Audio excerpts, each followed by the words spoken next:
Here we are with our HarvestRight sample of ham and scalloped potatoes. It says to add 2/3 of a cup of boiling water and wait 5 or 10 minutes. Let's see. Look at this little instruction sheet. Wait for 5 minutes. Let's take a look at what it looks like.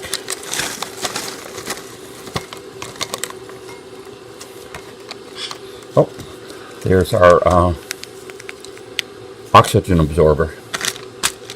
Now how these work is that there's an iron type compound in here, and that iron combines with the oxygen that's in the bag and eventually uses it all up. These work on a similar principle to hand warmers, only the hand warmers do it much quicker, but you're basically capturing oxygen and converting it to a solid. So here's the item here. You can see the potatoes, but here's the ham here, these little squares, brittle. Of course the potatoes are too. So we will we'll get some water heating up and we'll put it in, give it a taste test. So here we go with the 2/3 cups of boiling water.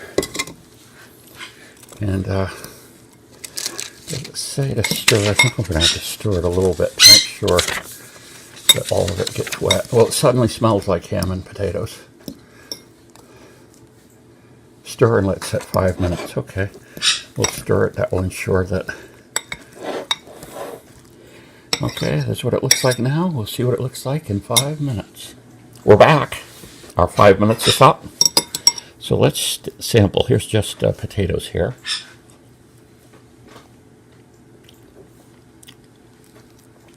That tastes like potato. There's quite a bit of salt in this. Let's try a piece of ham.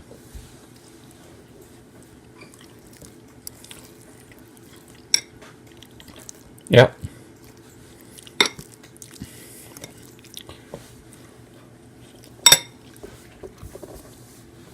Definitely okay. I don't know if it's the best ham and scalloped eggs I've ever tasted, but for something with only 5-minute prep time when you're getting ready to eat it, I don't think it's too bad. We're going to get another opinion on the taste, though, from the wonderful wife.